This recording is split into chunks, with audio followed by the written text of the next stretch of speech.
હાય, શક્તિ એકેડેમીના digital platform પર આપ સર્વ વિદ્યાર્થી મિત્રોનું હાર્દિક સ્વાગત છે. આજે આપણે ભણવાના છીએ ભૂગોળ.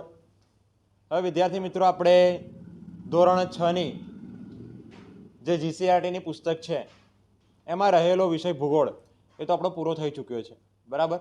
હવે આજે આપણે 7મા ધોરણનું ભૂગોળ બહુ જ સરસ રીતે ભણવાના છીએ. તમારા માટે ઘણી બધી આપણે મહેનત કરી છે અને તમને ભણવામાં અનુકૂળતા રહે એ પ્રમાણેનું આપણે કન્ટેન્ટ પણ બનાવ્યું છે અને એ માટે હું કન્ટેન્ટ ટીમનો ખૂબ ખૂબ આભાર માનું છું કે બહુ સરસ કન્ટેન્ટ બનાવે છે. તો વિદ્યાર્થી મિત્રો, ચલો આપણે શરૂઆત કરી દઈએ. આપણું જે ચેપ્ટર છે પૃથ્વીની આંતરિક રચના અને ભૂમિ સ્વરૂપો, ચેપ્ટર 10 તમે જોઈ શકશો 7મા ધોરણની અંદર જીસીઆરટીની પુસ્તકમાં. પહેલું છે કે પૃથ્વીની આંતરિક રચના અને ભૂમિ સ્વરૂપ. આપણું જે ચેપ્ટરનું નામ છે, વાત કરીએ કે આપણી પૃથ્વી એક એવો ગ્રહ છે કે જેના પર વિકસિત જીવન જોવા મળે છે. અન્ય અવકાશી પિંડોની જેમ પૃથ્વીનો આકાર પણ ગોળાકાર છે. તેમાં અંદર અને બહાર સતત પરિવર્તન થતું રહે છે. વિદ્યાર્થી મિત્રો, બધું જ તમે નોટિસ કરતા રહેજો કે એક એક શબ્દ શું કહેવા માંગે છે, એક એક લાઈન શું કહે છે. કે આપણી પૃથ્વી એક એવો ગ્રહ છે કે જેના પર વિકસિત જીવન જોવા મળે છે. મતલબ કે આપણું જે બ્રહ્માંડ છે, આપણે જે 8 ગ્રહો છે, બરાબર, આપણું જે સૂર્યમંડળ છે, એ સૂર્યમંડળની અંદર એકમાત્ર એવો ગ્રહ કે જેની પર જીવન શક્ય હોય તો એ છે આપણી પૃથ્વી, બરાબર છે. ત્યારબાદ અહીં કહ્યું છે કે અન્ય અવકાશી પિંડોની જેમ પૃથ્વીનો આકાર પણ ગોળાકાર છે. હવે એમાં એવું લખ્યું છે કે અંદર અને બહાર સતત ને સતત પરિવર્તન થતું રહે છે. શું આપણે એવું વિચાર્યું છે કે પૃથ્વીના આંતરિક ભાગમાં શું હશે? પૃથ્વી કેવા પદાર્થોની બનેલી છે? હવે વિદ્યાર્થી મિત્રો, અત્યારે આપણા જે વૈજ્ઞાનિકો છે એ પૃથ્વીની સપાટી છોડીને બીજા ગ્રહોની સફરે જાય છે. બીજા ગ્રહોની સફરે આપણે ઉપગ્રહોને પણ મોકલીએ છીએ કે એનું અવલોકન કરી શકે. પરંતુ વિદ્યાર્થી મિત્રો, હજુ આપણે જે જમીન છે, આપણી સપાટી જે છે, આપણી ભૂગર્ભ જે છે, એની અંદર સુધી હજુ એટલું આપણે ખેડાણ કર્યું નથી, બરાબર છે. તેમ છતાંય થોડી ઘણી જે માહિતી છે એને આપણે આજે જોવાના છીએ. પૃથ્વી એ ડુંગળીની માફક એક ઉપર એક સ્તરથી ગોઠવાયેલ અનેક સ્તરોથી બનેલ છે. તમે જોઈ શકો છો, આ ડુંગળી મેં લીધી તમારા માટે એક્ઝામ્પલ માટે. તમે ડુંગળીને ફોલો, આમ તમે એના એક એની છાલ ઉતારો, બીજી ઉતારો, ત્રીજી ઉતારો, બરાબર. એમ કરતાં કરતાં ડુંગળી ખાલી થઈ જશે પણ અંદરથી કંઈ નહીં મળે, યાદ રાખજો. હા, બરાબર. તો પૃથ્વી એ ડુંગળીની માફક એક ઉપર એક સ્તરથી ગોઠવાયેલ અનેક સ્તરોથી બનેલ છે. પૃથ્વી સપાટીના સૌથી ઉપલા સ્તરને ભૂકવચ, જો સૌથી ઉપરનું જે સ્તર છે એને આપણે શું કહીશું? જે સ્તર છે એને આપણે કહીશું ભૂકવચ. આ સૌથી પાતળું સ્તર હોય છે. એ ભૂમિખંડ પર આશરે 35 કિલોમીટરથી લઈને તે અમુક 100 કિલોમીટર સુધી વિસ્તરેલું હોય છે. ભૂમિખંડની સપાટી ખાસ કરીને સિલિકા અને એલ્યુમિના જેવા ખનિજોથી બનેલ છે. તેથી તેને સિયાલ કહેવામાં આવે છે. સી એટલે સિલિકા અને એલ એટલે એલ્યુમિનિયમ. જો વિદ્યાર્થી મિત્રો, કે આ રીતની આપણી જે પૃથ્વી છે, બરાબર, અને ઉપરનો જે ભાગ કહેવાય, ઉપરનો જે ભાગ આ છે આપણો પોપડો, ક્રસ્ટ, જેને આપણે ઇંગ્લિશમાં શું કહીએ છીએ? ક્રસ્ટ, અને ગુજરાતીમાં આપણે એને કહીએ છીએ પોપડો. પોપડો જે છે એ કોઈક જગ્યાએ 35 કિલોમીટરથી લઈને તે 100 કિલોમીટર જેટલી જાડાઈ ધરાવતો હોય છે. 35 કિલોમીટરથી લઈને તે 100 કિલોમીટર જેટલી જાડાઈ. અમુક જગ્યાએ પાતળો હોય તો અમુક જગ્યાએ બહુ જ જાડો હોય, બરાબર. તો 35 થી લઈને તે 100 કિલોમીટર જેટલી એની જાડાઈ હોય છે. બીજું કે તે શેનો બનેલો હોય છે? તો કે એ સિયાલનો બનેલો હોય છે. સિયાલ મતલબ કે એસઆઈ નો મતલબ શું થાય? સિલિકોન. અને એલ નો મતલબ થાય એલ્યુમિનિયમ, બરાબર છે. એટલે ઉપરનો પોપડો છે એ 35 થી 100 કિલોમીટર જાડો અને સિલિકોન અને એલ્યુમિનિયમનો બનેલો છે. ચલો આગળ વધીશું. મહાસાગરનું કવચ મુખ્યત્વે સિલિકા અને મેગ્નેશિયમનું બનેલ છે. તેથી તેને સીમા એટલે કે સિલિકા તથા મા એટલે મેગ્નેશિયમ કહેવામાં આવે છે. પહેલા આપણે બધું વાંચી લઈએ, પછી તમને સમજાવું. આ કવચની બરાબર નીચે મેન્ટલ હોય છે, જે આશરે 2900 કિલોમીટરની ઊંડાઈ સુધી ફેલાયેલ હોય છે. પૃથ્વીનું સૌથી આંતરિક સ્તર ભૂગર્ભ છે, જેની ત્રિજ્યા આશરે 3500 કિલોમીટર જેટલી છે, જે ખાસ કરીને નિકલ અને ફેરસનું બનેલું હોય છે. તથા તેને નિફે એટલે કે નિકલ, નીનો મતલબ થાય નિકલ અને ફેનો મતલબ થાય ફેરસ કહે છે. કેન્દ્રીય ભૂગર્ભમાં તાપમાન અને દબાણ પદાર્થોની ઘનતામાં ખૂબ જ વધુ હોય છે. જો હવે વાંચવાનું આપણે વાંચી લીધું, બરાબર છે. આ જાણવું ગમશે એ પણ જોઈ લઈએ. કે પૃથ્વીના કદનો માત્ર 0.5% હિસ્સો જ એ ઘન પોપડો છે. ઘન પોપડો છે, 16% મેન્ટલ અને 83% ભાગ ભૂગર્ભ છે. અને એની ત્રિજ્યા 6371 કિલોમીટર છે. જો હવે આપણે બધું વાંચી લીધું, હવે આપણે સમજી લઈએ શું કહેવા માંગે છે. સૌથી પહેલી વાત કરીએ તો કે ત્રિજ્યા. તો કે પૃથ્વીની જે ત્રિજ્યા છે એટલે એના સેન્ટરથી લઈને તેના સરફેસ સુધીનો જે ભાગ કહેવાય, જેટલું ડિસ્ટન્સ કહેવાય એને આપણે શું કહીશું? ત્રિજ્યા. આ ત્રિજ્યા કેટલી છે? તો કે ત્રિજ્યા છે 6371 કિલોમીટર. હવે જો તમારે આ છેડાથી લઈને આ છેડા સુધી જવું હોય તો આના બમણા કરી દેવા પડે. 6371 તમારે બમણા કરવા પડે એટલે એનો વ્યાસ કહેવાય. પણ આટલી શું થઈ? ત્રિજ્યા. બરાબર છે. ચલો, ત્રિજ્યા ખબર પડી ગઈ આપણને. ઓકે, હવે બીજું શું કહે છે કે જે ભાગ છે, કયો ભાગ? તો કે પૃથ્વીના કદનો માત્ર 0.5% ભાગ ઘન પોપડો. મતલબ કે આ જે તમને બ્રાઉન કલરનો પોપડો દેખાય છે, આ પોપડો, આનો કેટલો પર્સન્ટેજ છે? તો કે 0.5%.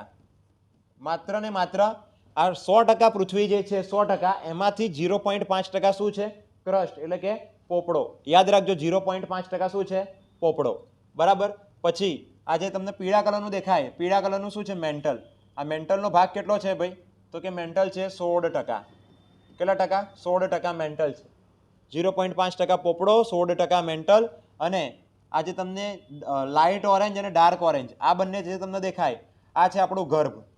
એટલે કે આ બાહ્ય ગર્ભ અને આ આંતરિક ગર્ભ.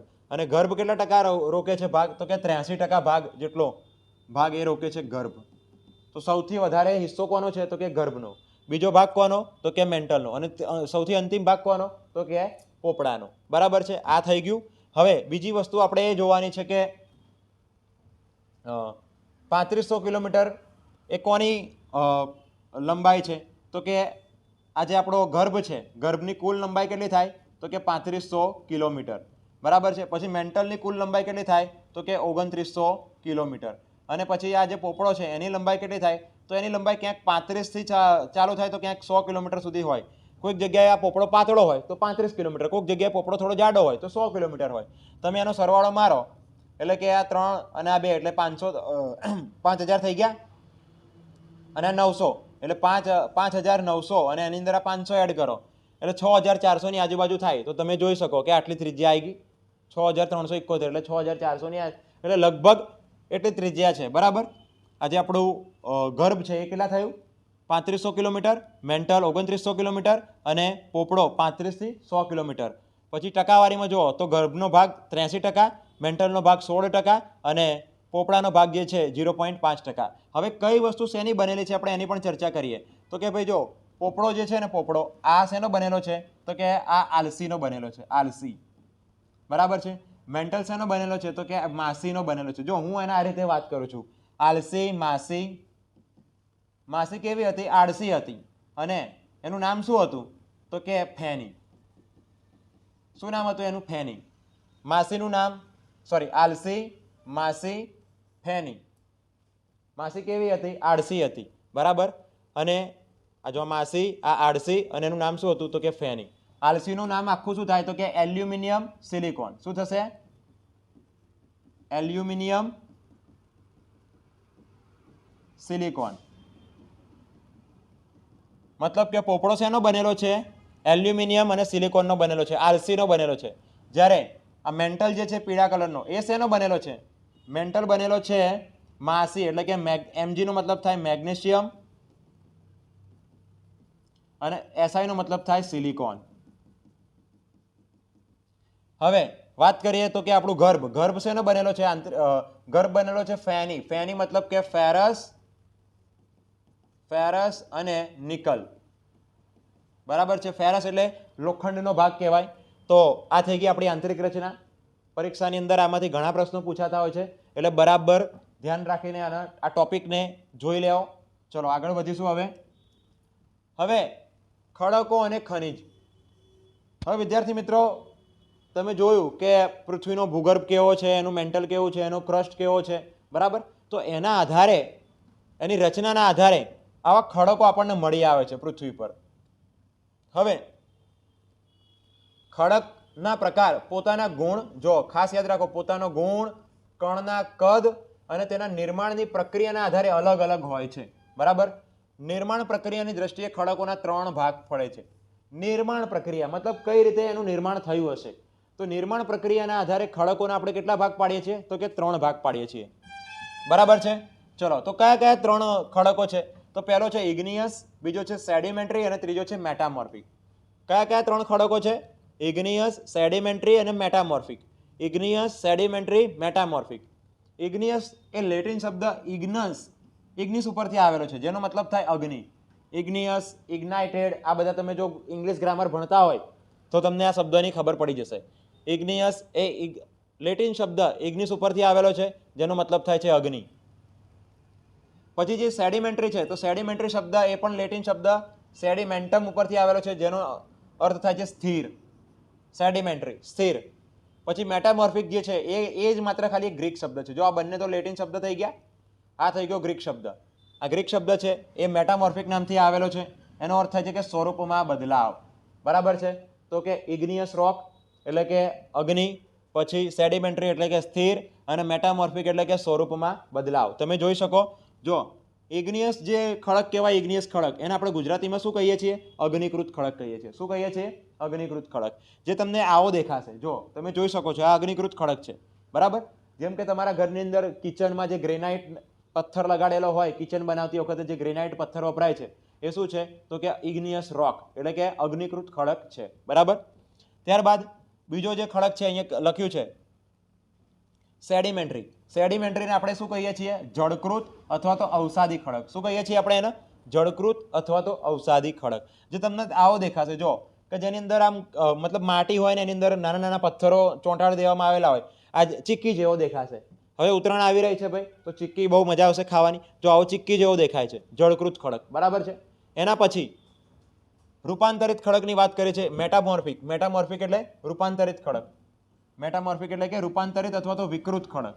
તો યાદ રાખજો, બંને નામ આપણે યાદ રાખવાના. એક જ નામ યાદ રાખવાનું નથી, બંને યાદ રાખો, કારણ કે પરીક્ષામાં તો કોઈ પણ નામથી સવાલ આવી શકે છે. રૂપાંતરિત ના કીધું હોય તો વિકૃત કીધું હોય, વિકૃત ના કીધું હોય તો રૂપાંતરિત કીધું હોય. બરાબર છે. અહીંયા જળકૃત અને અવસાદી, અને અહીંયા વિકૃત અને રૂપાંતરિત. એનો મતલબ થાય છે કે મેટામોર્ફિક. જો તમને આવો દેખાશે એમ લીસોટાવાળો, મતલબ એકની ઉપર એક બીજું લેયર ચોંટાડેલું હોય ને એ રીતે. જેમ કે બરફી, તમે જોઈ શકો છો કે બરફીની ઉપર કેવું આ ચોકલેટી બરફી છે, નીચે સફેદ અને ઉપર ચીકણી કલર. બરાબર. તો આવી બરફી છે. યાદ રહી ગયું. તો આ 3 પ્રકારના ખડકો છે. 3 પ્રકારના ખડકો કેવી રીતે બને છે એ પણ આપણે ચર્ચા કરીશું. જો આ છે આપણો નકશો કે જેની અંદર આપણને બતાવેલું છે કે ક્યાં કેવા ખડકો છે. જો તો જ્યાં વિદ્યાર્થી મિત્રો તમને પીળો ભાગ દેખાય છે, પીળો ભાગ, તો એ છે આપણા સેડિમેન્ટરી. સેડિમેન્ટરી એટલે કે અહીં તમે જો, સેડિમેન્ટરી એટલે કે જળકૃત અવસાદી ખડકો. બરાબર છે. આવા ખડકો તમને જોવા મળશે પીળા ભાગમાં, સેડિમેન્ટરી ખડકો. ત્યારબાદ આ જે કેસરી કલરનો ભાગ છે એ પણ સેડિમેન્ટરી જ છે. જો બંને સેડિમેન્ટરી છે.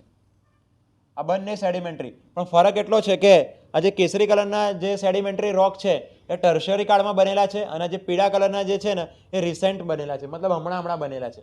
બરાબર. હવે આ જે ગ્રીન કલરનો ભાગ દેખાય છે તમને, ગ્રીન કલરનો, એ છે આપણા અગ્નિકૃત ખડકો, ઇગ્નિયસ રોક. ઇગ્નિયસ ગ્રીન કલરનો ભાગ તમને દેખાય. ગુજરાતની અંદર પણ છે, સૌરાષ્ટ્રના વિસ્તારમાં. તમને ખબર જ છે કે સૌરાષ્ટ્ર જે છે એ અગ્નિકૃત ખડકોનો બનેલો છે. બરાબર. એટલે આ તમને દેખાય ગ્રીન કલર, ઇગ્નિયસ રોક એટલે કે અગ્નિકૃત ખડકો. મહારાષ્ટ્ર આખું અગ્નિકૃત ખડકોનું બનેલું છે. મધ્યપ્રદેશ છે, પછી આ બાજુ છત્તીસગઢને, એ બધા રાજ્યોમાં થોડોક જે ઇગ્નિયસ રોક આપણને જોવા મળે છે. ત્યારબાદ મેટામોર્ફિક એટલે કે રૂપાંતરિત ખડકો.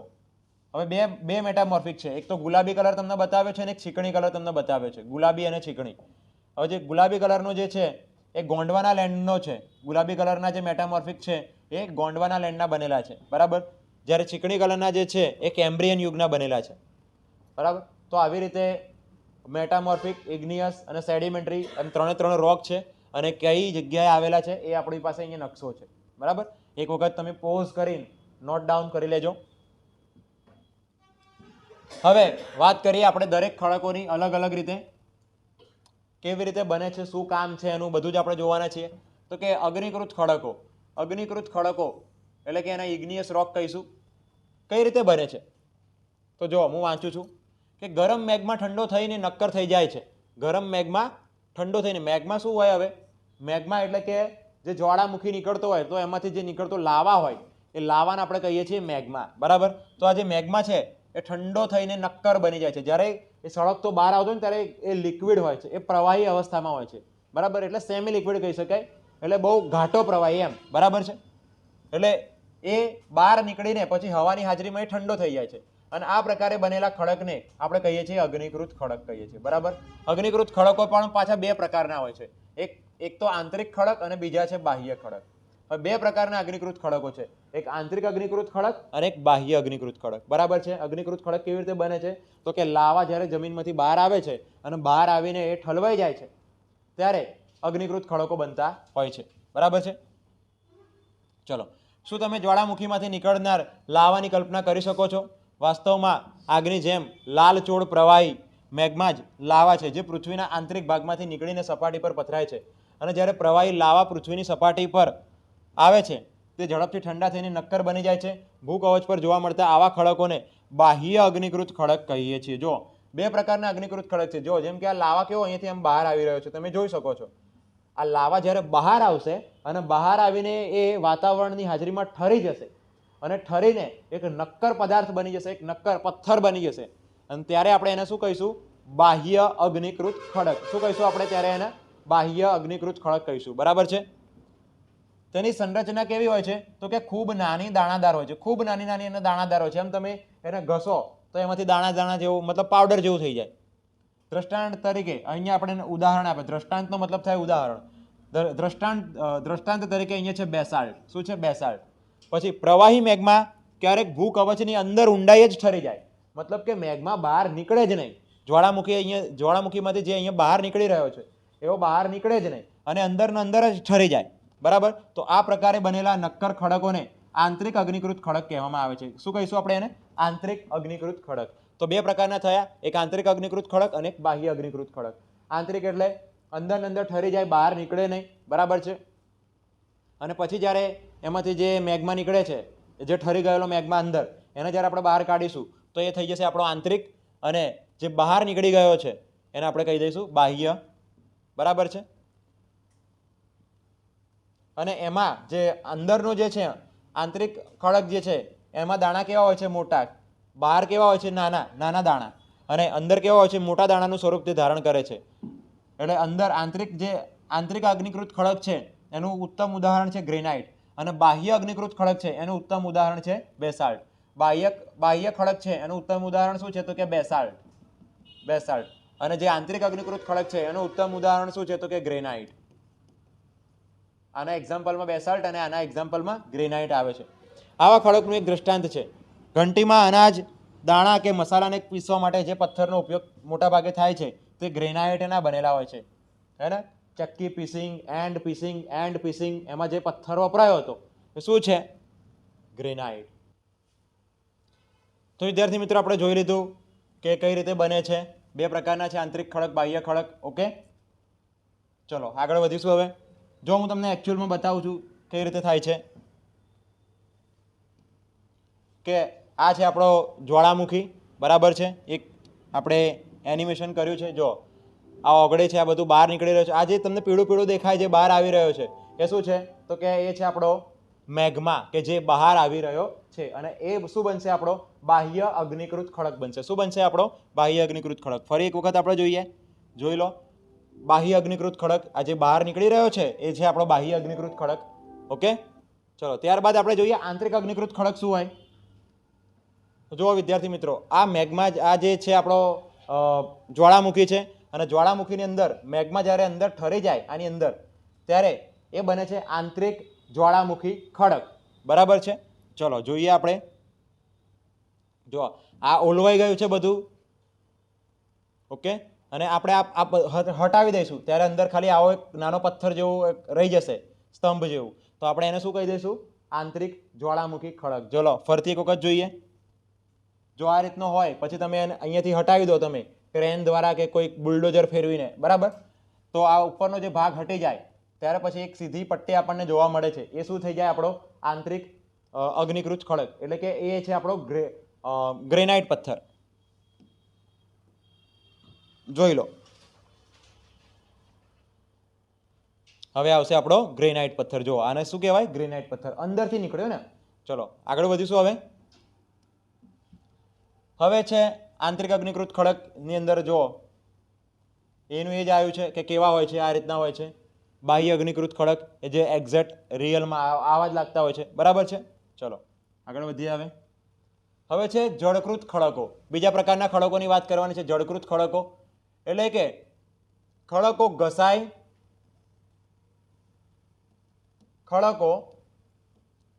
ખડકો ઘસાય, અથડાય કે ટકરાઈને નાના ટુકડામાં ફેરવાય છે. આ નિક્ષેપ પવન, હવા, પાણી વગેરે દ્વારા એક સ્થળેથી બીજા સ્થળે સુધી પહોંચે છે અને તે જમા થાય છે. આ નિક્ષેપિત ખડક દબાઈને નક્કર બનીને ખડકના સ્તરો બનાવે છે અને આ પ્રકારના ખડકને પ્રસ્તર ખડક કહેવામાં આવે છે. જળકૃત કે પ્રસ્તર ખડક એટલે કે સેડિમેન્ટરી રોક. આપણે એની વાત કરવાની છે. જો વ્યાખ્યા શું કહે છે કે કોઈ પણ અગ્નિકૃત ખડક હોય કે પછી કોઈ પણ પ્રકારનો ખડક હોય. હવે એ ખડક એને એ ઘસાઈ જાય, અથડાઈ જાય કે ટકરાઈને નાના નાના ટુકડામાં ફેરવાઈ જશે. પહેલા તો પહેલું સ્ટેજ શું છે તો કે અથડાવું, ઘસાવું કે નાના ટુકડામાં ફેરવાઈ જવું. તો નાના ટુકડામાં ફેરવાઈ જવું અને એના પછી એના ઉપર જ્યારે કોઈ પવન વાતો હોય કાં તો પછી એના પર વરસાદ પડે અને વરસાદથી તણાતા એ અવક્ષેપો હોય એ બધા દૂર જઈને કોઈક જગ્યાએ નિક્ષેપિત થાય એટલે કે જમા થાય અને ત્યારે એકની ઉપર એક આમ લેયરોવાળો કોઈ પર્વત બની જાય છે. બરાબર, કોઈ ખડક બની જાય છે. ત્યારે આપણે એને શું કહીએ છીએ? જળકૃત કે પ્રસ્તર ખડક તરીકે ઓળખીએ છીએ. દ્રષ્ટાંત એમાં આપ્યું છે, ઉદાહરણ આપ્યું છે કે રેતાળ એટલે કે રેતીયો પથ્થર કે જે રેતના કણોથી બને છે. આ ખડકોમાં વનસ્પતિ, પ્રાણી અને અન્ય સૂક્ષ્મ જીવાણુ જે ક્યારેક આ ખડકોમાં જોવા મળે છે જે જીવાશ્મી પણ બને છે. મતલબ કે એક જગ્યા ઉપર માની લો કે કોઈક વનસ્પતિ જીવ કે પ્રાણી જીવ ત્યાં રહેતો હતો અને એના પર બીજા બહારથી જે પવન દ્વારા ઉડીને આવેલા જે કણો હોય અને એ એના પર જામીને એક થર બનાવી દે છે અને એની અંદરથી જ આપણને અશ્મિઓ જોવા મળે છે. અશ્મિઓ દબાઈ જાય ને એટલે અશ્મિઓ જોવા મળે છે. ચલો જોઈએ અહીંયા કે કઈ રીતનું છે કે આ રીતનું હોય કે ભાઈ એક પથ્થર છે આ રીતે. હવે આ પવન દ્વારા ઘસાઈ રહ્યો છે. તમે જોઈ શકો કે પવન દ્વારા ઘસાઈ રહ્યો છે અને ધીરે ધીરે અહીંયા લેયર્સ બની રહ્યા છે. એક સ્તર ઉપર એક સ્તર બની રહ્યા છે. બરાબર ને. ચલો આને એનિમેશન થ્રુ પણ જોઈશું. જો અહીંયા કે પહેલા આ રીતનો હતો. હવે રેતી, આ જો તમે અહીંયા દેખી શકશો તમે સ્ક્રીન ઉપર કે આ બધી રેતીના કણો છે અને રેતીના કણો જ્યારે અહીંથી આમ જતા હોય પવન દ્વારા, બરાબર, ત્યારે અહીંયા ધીરે ધીરે ધીરે પર્વતનું નિર્માણ થતું જશે. તમે જુઓ, તમે જોઈ શકો છો. જો રેતીના કણો દ્વારા જો પહેલા થોડુંક હતું હવે આટલું થયું એ પ્રમાણે આ પણ ઘસાતું જાય છે. બરાબર છે. જો આ થોડું ઘસાયું ત્યાં થોડુંક વધ્યું, અહીંયા ઘસાતું જાય ને ત્યાં વધતું જાય છે. બરાબર છે. જો રેતીના કણો પવન વાતો હોય ને, જો વધ્યું, અહીંયા વધારો થતો જાય જ્યારે અહીંયા ઘટાડો થતો જાય છે. તમે જોઈ શકો છો આ રીતે સેડિમેન્ટરી રોક બનતા હોય છે, જળકૃત ખડકો બનતા હોય છે. બરાબર છે વિદ્યાર્થી મિત્રો. ચલો આગળ વધીશું. હવે છે રૂપાંતરિત ખડકો. રૂપાંતરિત ખડકો કઈ રીતે બને? જો સૌથી છેલ્લે આ આવે છે. અગ્નિકૃત અને જળકૃત ખડકો ઊંચા તાપમાને. જો બંને પ્રકારના ખડકોની વાત કરી છે. એક અગ્નિકૃત ખડક જે આપણે આગળ જોઈ ચૂક્યા અને બીજો છે જળકૃત ખડક. જળકૃત એટલે કે અવસાદી ખડક. બરાબર છે, સેડિમેન્ટરી. તો અગ્નિકૃત અને જળકૃત ખડકો જ્યારે એના પર ઊંચું તાપમાન અને અતિશય દબાણ, મતલબ કે વધારે ને વધારે તાપમાન અને વધારે ને વધારે દબાણ જ્યારે એની પર પડશે ત્યારે એનું શું થશે? રૂપાંતરણ. અને પછી આપણે એવા ખડકોને શું કહીશું? રૂપાંતરિત ખડકો. બરાબર છે, એને આપણે શું કહીશું? રૂપાંતરિત ખડકો કહીશું. હવે એમાં ઉદાહરણ તરીકે આપણે જુઓ કે ચીકણી માટી જે છે તો એ શું છે? રૂપાંતરિત ખડક. સ્લેટ છે તો એ શું છે? રૂપાંતરિત ખડક. ચૂનાના પથ્થર અને આરસ પાણ એ પણ શું છે? તો કે રૂપાંતરિત ખડક જ છે. બરાબર છે. અગ્નિકૃત ખડકની અંદર આપણે બે પ્રકારના અગ્નિકૃત ખડક જોયા, આંતરિક અને બાહ્ય. આંતરિકની અંદર આવતું હતું ગ્રેનાઇટ, બાહ્યની અંદર આવતું હતું બેસાલ્ટ. બરાબર છે. એવી જ રીતે જે આપણે અવસાદી ખડકો જોયા તો અવસાદી ખડકોમાં કોણ આવતું હતું? અવસાદી એટલે કે સેડિમેન્ટરી. જળકૃત ખડકો એમાં ઉદાહરણ તરીકે કોણ આવતું હતું? તો કે રેતીયો પથ્થર. બરાબર છે. અને હવે રૂપાંતરિત ખડકની અંદર કોણ આવશે? તો કે રૂપાંતરિત ખડકની અંદર ચીકણી માટી, સ્લેટ અને ચૂનાના પથ્થર અને આરસ પહાણ એ શું છે? રૂપાંતરિત ખડકોના પ્રકાર છે. બરાબર છે. ચલો જોઈએ આપણે એ પણ કેવી રીતે થાય છે. જો આ રીતે કે પહેલાં આ પર્વત હતો, આ જ પર્વત એ અહીંયા છે, પણ એના ઉપર શું પડી રહ્યું છે વિદ્યાર્થી મિત્રો? જેમ વ્યાખ્યામાં શું કહ્યું છે કે ઊંચું તાપમાન અને ઊંચું દબાણ, અને એના કારણે શું થાય તો કે રૂપાંતરણ થાય. શું થાય? રૂપાંતરણ. તો અહીંયા તમે જુઓ કે તાપમાન પડી રહ્યું છે, તો એનું અહીંયા શું થઈ રહ્યું છે? રૂપાંતરણ થઈ રહ્યું છે. તમે જોશો વિડીયો દ્વારા પણ, એનિમેશન દ્વારા પણ જુઓ કે તાપમાન છે, અહીંયા તાપમાન આવી રહ્યું છે, તો અહીંયા એનું રૂપાંતરણ પણ થઈ રહ્યું છે. જો તડકો પડી રહ્યો છે, ગરમી પડી રહી છે. એટલે ધીરે ધીરે આની અવસ્થા જો પહેલા એકદમ બ્રાઉન કલર હતો પણ થોડો થોડો વ્હાઇટ થઈ રહ્યો છે, મતલબ કે એ આરસ પહાણ બની રહ્યો છે. અહીંયા વાત કરીને આપણે કે એમાં શું આવે? આરસ પહાણ અને ચૂનાના પથ્થર. તો આ શું બન્યું? આરસ પહાણ બની રહ્યો છે કે નહીં? બરાબર, આવી રીતે બને છે. ચલો આગળ વધીશું. હવે વાત આપણે આગળ જ કરી હતી કે એમાં અશ્મિઓ જોવા મળે છે. તો તમે જોઈ શકો કે આ ડાયનાસોરનું અશ્મિ છે. બરાબર. જીવાશ્મિ એટલે શું? તો કે ખડકોના સ્તરોના દબાયેલા મૃત વનસ્પતિ અને જંતુઓના અવશેષોને જીવાશ્મિ કહે છે. મતલબ કે એનું સંપૂર્ણ વિઘટન થયું ન હોય, એના હાડકા સુધી હજુ ઓગળ્યા નથી અને એ ખડકમાં રૂપાંતરિત થઈ ગયા છે. બરાબર, તો એ થાય છે જીવાશ્મિ. બરાબર છે. ચલો આગળ વધીશું. હવે આ જેમ 3 ખડકોની વાત કરી, આ 3 ખડકો એ કાયમ માટે પરમનન્ટ રહેતા નથી, એ સતત ને સતત બદલાતા બદલાતા બદલાતા રહેતા હોય છે. બરાબર. કઈ રીતે? તો કે જો તો કે જે અગ્નિકૃત ખડક છે, અગ્નિકૃત ખડકોમાંથી પ્રસ્તર ખડક બને છે, પ્રસ્તર ખડકમાંથી રૂપાંતરિત અને રૂપાંતરિતમાંથી પાછો અગ્નિકૃત ખડક, પછી અગ્નિકૃત ખડકમાંથી ક્યારેક પ્રસ્તર ખડક ડાયરેક્ટ બની જશે. બરાબર. તો આવી રીતે ચક્ર એમનું ચાલતું ને ચાલતું ચાલતું ને ચાલતું રહે છે. તમે જાણીને નવાઈ પામશો કે કેટલીક ચોક્કસ પરિસ્થિતિઓમાં એક પ્રકારના ખડક ચક્રીય પદ્ધતિથી એકબીજામાં પરિવર્તિત થઈ જાય છે. એક ખડકમાંથી બીજા ખડકમાં પરિવર્તન થવાની પ્રક્રિયાને ખડક ચક્ર કહે છે. આ શું થઈ ગયું? તો પછી આપણું ખડક ચક્ર. આ થઈ ગયું ખડક ચક્ર. મતલબ કે અગ્નિકૃત ખડકમાંથી બને છે પ્રસ્તર ખડક, અને પ્રસ્તર ખડકમાંથી બને છે, જો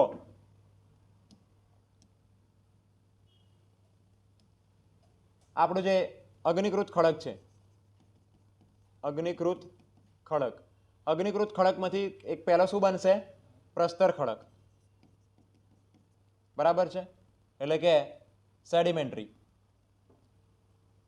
અગ્નિકૃતમાંથી પ્રસ્તર ખડક, પછી પ્રસ્તર ખડકમાંથી શું બને છે? તો કે પ્રસ્તર ખડકમાંથી બને છે રૂપાંતરિત ખડક, અને રૂપાંતરિતમાંથી પાછો પ્રસ્તર ખડક પણ બને છે, અને રૂપાંતરિતમાંથી પાછો અગ્નિકૃત ખડક પણ બને છે. તો આ યાદ રાખો, અગ્નિકૃતમાંથી પ્રસ્તર, પ્રસ્તરમાંથી રૂપાંતરિત, અને રૂપાંતરિતમાંથી પ્રસ્તરે બને, અને રૂપાંતરિતમાંથી અગ્નિકૃત પણ બને છે. બરાબર. તો આ ક્રમ યાદ રાખવાનો, અગ્નિકૃત, પ્રસ્તર, રૂપાંતરિત, અને રૂપાંતરિતમાંથી તો બંને આવશે. બરાબર છે. ચલો, ખડકો આપણા માટે ખૂબ ઉપયોગી છે. નક્કર ખડકોનો ઉપયોગ સડક, મકાન અને ઇમારતો બનાવવા માટે કરવામાં આવે છે. ખડક વિવિધ ખનિજોમાંથી બને છે. ખનિજ કુદરતી રૂપે જોવા મળતો પદાર્થ છે, જેમાં નિશ્ચિત ભૌતિક ગુણધર્મ અને નિશ્ચિત રાસાયણિક મિશ્રણ હોય છે. ખનિજ માનવ જાતિ માટે ખૂબ મહત્વનું છે.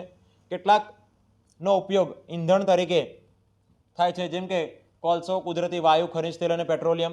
તેનો ઉપયોગ વિવિધ ઉદ્યોગો અને ઔષધિ બનાવવા માટે પણ થાય છે, જેમ કે લોખંડ, એલ્યુમિનિયમ અને સોનું, યુરેનિયમ વગેરે. હવે જે આપણે ખડકોની વાત કરી, તો એ ખડકો જે છે વિદ્યાર્થી મિત્રો, એમાંથી આપણને અલગ અલગ પ્રકારના ખનિજો મળી આવે છે. ખનિજો મતલબ કેવા? તો કે ધાત્વિક ખનિજો અને અધાત્વિક ખનિજો, એમ 2 પ્રકારના ખનિજો આપણને અગ્નિકૃત ખડકમાંથી, પછી અવસાદી ખડકમાંથી અને રૂપાંતરિત, એમ 3 ખડકોમાંથી આપણને ખનિજો મળી આવે છે. બરાબર. ચલો નવા ટોપિકની શરૂઆત કરીશું. હવે તો છે ભૂમિ સ્વરૂપોનું નિર્માણ. હવે આપણે જોઈએ પૃથ્વી ઉપર તો કોઈક જગ્યાએ પર્વતો બન્યા છે, કોઈક જગ્યાએ મેદાનો બન્યા છે, કોઈક જગ્યાએ સમુદ્ર તમને દેખાય છે. તો એ બધી વસ્તુનું નિર્માણ કઈ રીતે થયું છે? તો નિર્માણ એવી રીતે થયું કે પૃથ્વી જે છે આપણી, એ પૃથ્વી પર 2 પ્રકારના બળ લાગે છે. મૂળભૂત 2 પ્રકારના બળ છે. કયા કયા બળ? તો એક આંતરિક બળ અને એક બાહ્ય બળ. સિમ્પલ. કયા કયા 2 બળ? એક આંતરિક બળ અને એક બાહ્ય બળ છે. આંતરિક બળ જે છે એ પૃથ્વીની અંદર રહેલું જે ગર્ભ છે, જેમ આપણે આગળ ચર્ચા કરી હતી કે જેની અંદર બહુ જ વધારે ટેમ્પરેચર હોય છે. હવે એ ટેમ્પરેચર ક્યારેક બહાર આવવાની કોશિશ કરે છે અને એનાથી આખી પૃથ્વીની અંદર અસ્તવ્યસ્તતા સર્જાય છે અને પૃથ્વીની અંદર આંતરિક બળ લાગે છે. તો આંતરિક બળ એ પૃથ્વીના અંદરના દબાણ અને તાપમાનના કારણે લાગે છે, બરાબર. જ્યારે બાહ્ય બળની વાત કરીએ તો પૃથ્વી પર જે બાહ્ય બળ લાગે છે એ કોના કારણે લાગે છે? તો કે બાહ્ય બળ લાગે છે સૂર્યના કારણે. સૌથી મેઇન વસ્તુ શું છે? સૂર્ય. કારણ કે સૂર્ય ના હોય તો ગરમી ના હોય, ગરમી ના હોય તો પછી દબાણે ના સર્જાય, દબાણ ના સર્જાય તો પવનોની ગતિ ના થાય, પવનોની ગતિ ના આવે, ભરતી ના આવે. તો મેઇન વસ્તુ શું છે? સૂર્ય. કારણ કે સૂર્ય નહીં હોય તો બીજી કોઈ પણ ગતિવિધિઓ પૃથ્વી પર થવાની નથી. એટલે કે કોઈ પણ બાહ્ય પ્રકારનું બળ પૃથ્વી પર લાગવાનું નથી. એટલા માટે શું હોવું જોઈએ? સૂર્ય હોવો જોઈએ. તો જ અને માત્ર તો જ બાહ્ય બળ પૃથ્વી પર લાગે છે, બરાબર છે. ચલો જોઈએ કે મૃદાવરણ અનેક ભૂતક્તિમાં વિભાજિત છે, જેને મૃદાવરણીય ભૂતક્તિ પ્લેટ કહે છે. સૌથી પહેલી અહીંયા વાત કરી છે મિત્રો કે મૃદાવરણ છે એ અનેક ભૂતક્તિ, તક્તિ મતલબ કે પ્લેટ્સ, એટલે કે પ્લેટોની અંદર જો પ્લેટ્સ એટલે કે અનેક ભૂતક્તિમાં વિભાજિત છે, જેને આપણે શું કહીએ છીએ? મૃદાવરણીય ભૂતક્તિ એટલે કે મૃદાવરણીય પ્લેટ કહીએ છીએ. ટ્રોપોસ્ફિયર પ્લેટ્સ આપણે એને કહીએ છીએ, બરાબર. તમે એ જાણીને નવાઈ પામશો કે ભૂતક્તિઓ પ્લેટો અલગ અલગ દિશામાં ફરતી રહે છે. ઓકે, ભૂતક્તિય પ્લેટો એ અલગ અલગ દિશામાં ફરતી રહે છે. મતલબ એક તક્તિ આમ ફરતી હશે, બીજી આમ ફરતી હશે, ક્યારેક બંને ટકરાઈ જાય તો ભૂકંપ આવી જાય, બરાબર. એટલે કે વર્ષ ફક્ત થોડા સેન્ટીમીટર એટલે કે વર્ષે ફક્ત થોડા સેન્ટીમીટર પૃથ્વીમાં પીગળેલા મેગ્મામાં થતી ગતિને કારણે આમ બને છે. પૃથ્વીની અંદર પીગળેલ મેગ્મા એક વર્તુળ રૂપે ફરતો રહે છે. હવે કેવું હોય કે જેમ આપણે કુકર હોય અને કુકરની અંદર તમે બટાકા બાફવા મૂક્યા હોય અને કુકરમાં જો સીટી ના હોય તો કુકર ફાટવાનું કે નહીં ફાટવાનું? કારણ કે અંદર કેટલી બધી દબાણ એટલું બધું વધી જશે ને તો કુકર ઉછળશે. તો એના માટે શું મૂકવું પડે? સીટી. તો પૃથ્વીની અંદર પણ એવી જ ગરમી છે અને જ્યાં એનો પોચો ભાગ દેખાય, પોચું ખડક દેખાય, ત્યાંથી એ બહાર આવવાની કોશિશ કરે છે, બરાબર. એટલે ત્યાંથી બહાર આવવાની કોશિશ કરે છે એટલે ત્યાં બે પ્લેટોને એમ અલગ કરી નાખે છે અને થોડાક સેન્ટીમીટર એ પ્લેટો થોડીક ખસતી હોય છે અને એના કારણે આપણને થોડાક આંચકાઓ અનુભવાય છે, બરાબર, જેને આપણે કહીએ છીએ ભૂકંપ.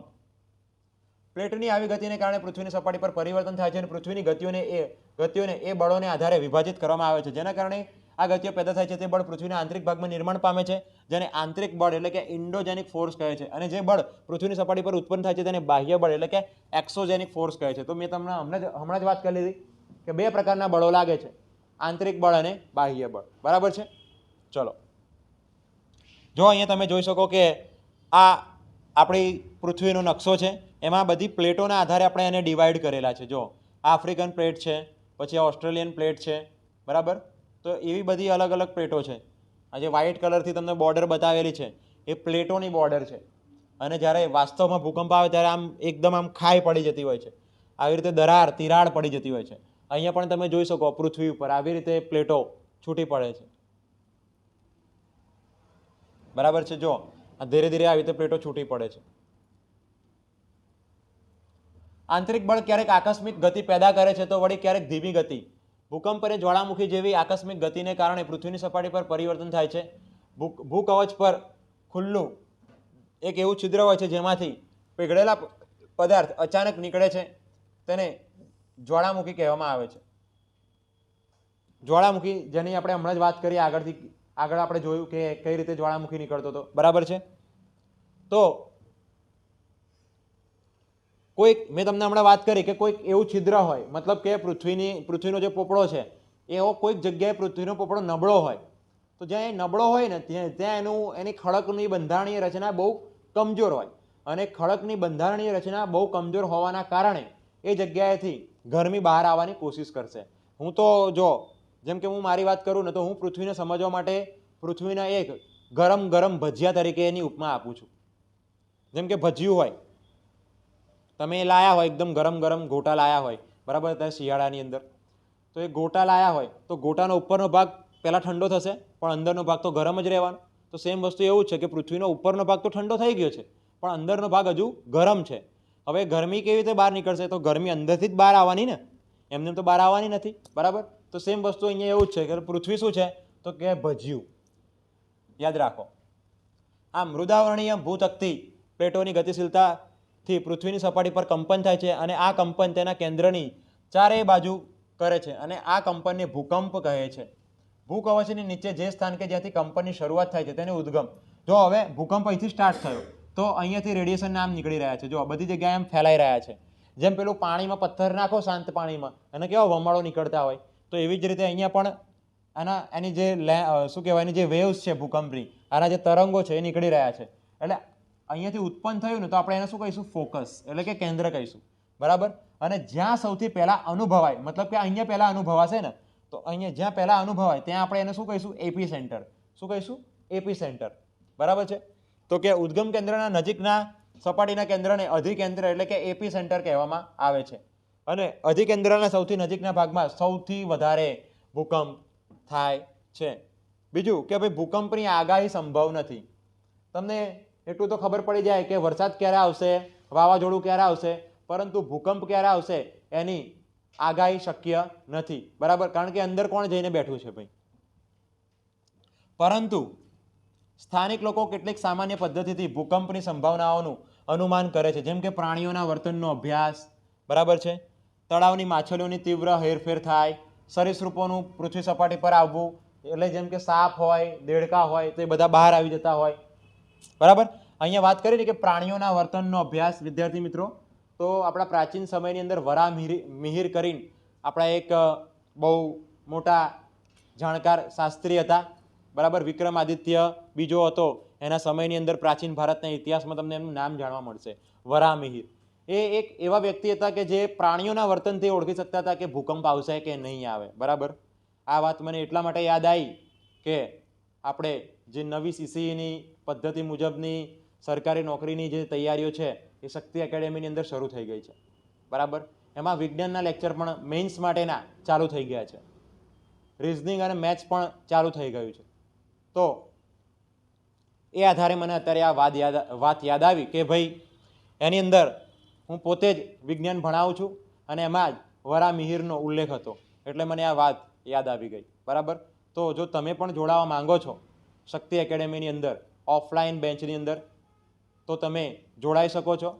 માત્ર 3,999 રૂપિયા જ ફીસ રાખી છે સંપૂર્ણ કોર્સની, કે જેમાં પ્રિલિમ્સ અને મેઇન્સ બંને આવી જાય છે. બરાબર છે વિદ્યાર્થી મિત્રો. ચલો આગળ વધીશું. બીજું કે આ તમે કદાચ ભાગ્ય જાણ્યું હશે કે જ્યારે ભૂકંપ આવે છે ત્યારે વાતાવરણમાં રેડોન નામના વાયુનું પ્રમાણ વધારે નોંધાય છે. રેડોન કે જે એક નિષ્ક્રિય વાયુ છે. નિષ્ક્રિય વાયુ છે. આવર્ત કોષ્ટકમાં 18મા સમૂહની અંદર આવેલો છે. 18મા સમૂહમાં helium, neon, krypton, xenon, radon. Helium, neon, krypton, xenon, radon 18મા સમૂહની અંદર આવેલ છે. એકદમ નિષ્ક્રિય વાયુ છે રેડોન. એનું પ્રમાણ વધારે નોંધાય છે. બરાબર છે. ચલો હવે આગળ વાત કરી કે શું હોય. મેં તમને વાત કરી કે ભજ્યું. તો જો આની અંદર ગરમી હોય. આ છે આપણું ભૂગર્ભ. ભૂગર્ભની અંદર બહુ જ પ્રચંડ ગરમી હોય અને એ ગરમી અહીંથી બહાર નીકળવાની કોશિશ કરતી હોય. બરાબર છે. જો અહીંથી બહાર નીકળવાની કોશિશ કરે છે અને આ છે આપણું, આ જે કાળા કલરનો ભાગ દેખાય એ છે આપણો ક્રસ્ટ એટલે કે પોપડો.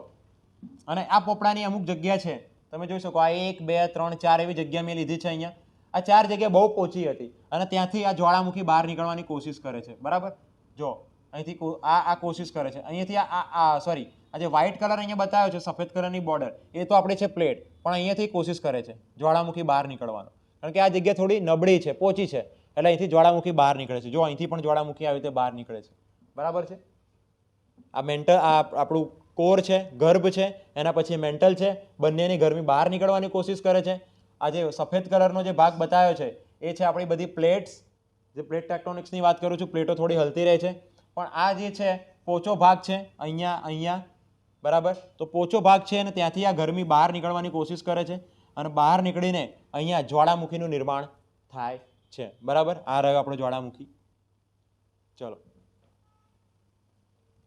આ આપણી પ્લેટ્સ છે. બરાબર. ખાસ કરીને તમે પ્લેટ્સ યાદ રાખો કે પહેલી છે નોર્થ અમેરિકા પ્લેટ, બીજી છે સાઉથ અમેરિકન પ્લેટ, પછી ત્રીજી છે યુરેશિયન પ્લેટ, એટલે કે યુરોપ અને એશિયા બંને આવી જાય યુરેશિયન પ્લેટ, પછી ચોથી છે એરેબિયન પ્લેટ, પાંચમી છે આફ્રિકન પ્લેટ, પછી છઠ્ઠી Antarctic plate, Indo Australian plate, Eurasian plate એટલે ત્યાં હતી એની જ આવી ગઈ, બરાબર છે, કોકોસ પ્લેટ, નઝકા પ્લેટ, પેસિફિક પ્લેટ, તો આવી વગેરે વગેરે બધી પ્લેટ્સ છે. અને તમે જુઓ કે જે પેસિફિક મહાસાગર છે ને, હમણાં હાલ જ જાપાનની અંદર બહુ જ ભયાનક ભૂકંપ આવ્યો છે, બરાબર. હવે એવું કેમ થાય જાપાનમાં ભૂકંપ આવ્યો છે? તો જાપાન અને એટલે એ ક્યાં આવેલો છે? તો કે રિંગ્સ ઓફ ફાયરની ઉપર આવેલો છે. ક્યાં આવેલો છે? Rings of fire. Ring of fire એને કહેવાય છે કે જે પેસિફિક મહાસાગર છે, જો આપણો આ પેસિફિક મહાસાગરના દરિયા કિનારે આવેલા પ્રદેશો છે એને જોડીને એક કાલ્પનિક રેખા બનાવી છે જેને આપણે કહીએ છીએ રિંગ ઓફ ફાયર. હવે આ રિંગ ઓફ ફાયર એટલે કે ત્યાં સૌથી વધારે ભૂકંપ આવે છે અને સૌથી વધારે ત્યાં જ્વાળામુખી પણ આવે છે, બરાબર. કારણ કે એ બધા અલગ અલગ પ્લેટોની ઉપર આવેલા છે દેશો, એટલા માટે ત્યાં સૌથી વધારે આવી ઘટનાઓ બનતી હોય છે. જેમ કે અહીંયા નોર્થ અમેરિકન પ્લેટ છે અને અહીંયા યુરેશિયન પ્લેટ છે, તો બંને પ્લેટો અહીંયા ભેગી થાય છે એટલા માટે.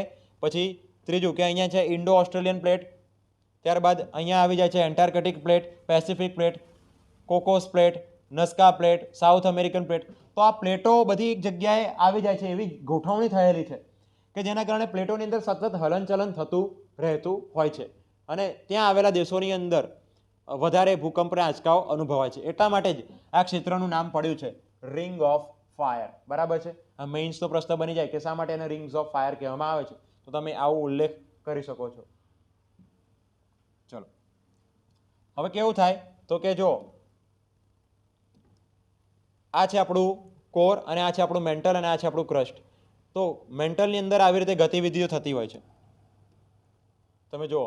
એટલે કે મેન્ટલ આપણું આવું જ છે કે જેની અંદર સતત લાવા એ એક જગ્યાથી બીજી જગ્યાએ જતો ને આવતો રહેતો હોય છે. ક્યાંક એના કોઈક એવી પોચી જગ્યા મળી જશે તો આ લાવા અહીંથી બહાર આવી જશે, બરાબર છે. એ વખતે શું થશે? આ લાવા અહીંથી બહાર આવવાની શરૂઆત કરશે. જો ફરતી જુઓ કે આવી રીતે એની અંદર લાવા હોય છે પૃથ્વીની અંદર, બરાબર છે. અને આ લાવા પછી બહાર આવવાની કોશિશ કરતો હોય છે. હવે આ પણ તમે જોઈ લો શું છે.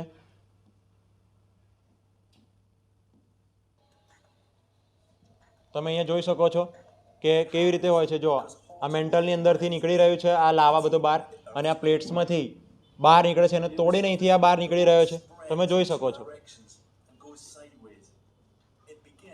દેખાય છે?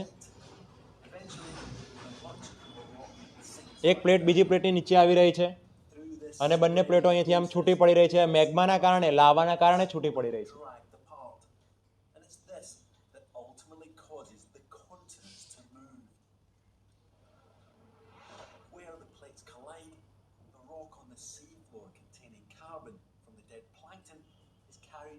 કન્ટેન્ટ ટીમનો અહીંયા ખૂબ ખૂબ આભાર.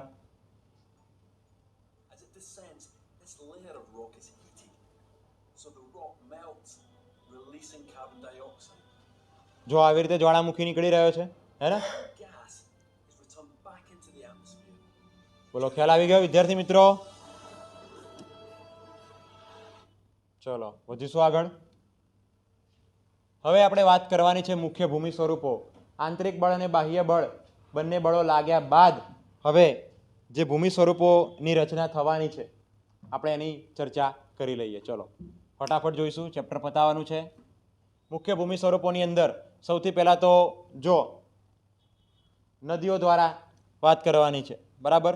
આ તમે વાંચી લેજો, બહુ વધારે પડતું કંઈ છે નહીં. નદીનું કાર્ય આપણે જોઈએ. તમને ખબર છે કે નદી કોઈ એક જગ્યાએથી નીકળે છે અને નદી એ સતત ને સતત પોતાના માર્ગમાં આવતી જે રેતી હશે, માટી હશે, એને ઘસતી રહે છે, બરાબર. અને ઘસતી રહેવાથી ત્યાં અલગ અલગ સ્થળાકૃતિઓનું નિર્માણ થાય છે. અને ભારતની અંદર તો ઉત્તર ભારતમાં તો જે કાંપના મેદાનો બન્યા છે એ જ નદીઓથી બનેલા છે, બરાબર. ચલો આપણે જોઈએ કે જો નદી હોય તો નદી પહેલાં આમ વહેતી હોય, પછી સમય જતાં એ નદી આવી રીતે ઘસારણ પામતા આવી થઈ જશે અને આવો યુ આકારનું નળાકાર સરોવર બની જાય છે, બરાબર. જ્યારે નદી મેદાની ક્ષેત્રમાં પ્રવેશ કરે છે તો તે વળાંકવાળા માર્ગ પર વહેવા લાગે છે. નદીના આ મોટા વળાંકોને સર્પાકાર વહન માર્ગ કહે છે. ત્યારબાદ સર્પાકાર વહન માર્ગના કિનારા પર સતત ઘસારણ અને નિક્ષેપણ શરૂ થઈ જાય છે. સર્પાકાર વળાંકો સમય જતાં ખૂબ જ નજીક આવી જતા લગભગ ઘોડાની નાળ આકાર કે વર્તુળાકાર ધારણ કરે છે. આ અવસ્થામાં જ્યારે નદીમાં પૂર આવે છે ત્યારે નિક્ષેપણથી જ વળાંક વચ્ચેના ભૂમિભાગો નદી પ્રવાહથી કપાઈ જાય છે અને નદી તેના લાંબા માર્ગને છોડીને સીધો માર્ગ ગ્રહણ કરે છે. નદીના છોડેલા નળાકાર ભાગમાં પાણી રહી જાય છે, તેને નળાકાર સરોવર કહે છે. જો આવો થોડોક જે ભાગ હતો એ છોડી જાય છે નદી, બરાબર, અને અહીંયાથી એક નાનું સરોવર બની જશે, એટલે આપણે એને કહીશું નળાકાર સરોવર, બરાબર છે.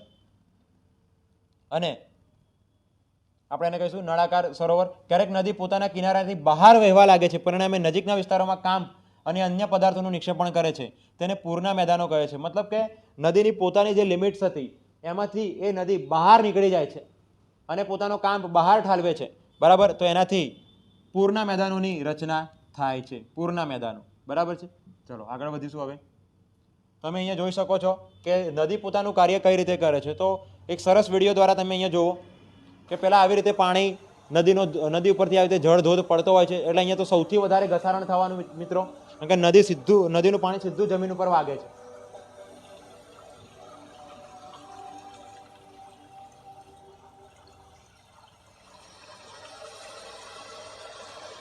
પાણી તમે વિચારો કે આ ખડકનું કેટલું ઘસારણ થતું હશે, અને આમાંથી જ આપણો કાંપ બને છે.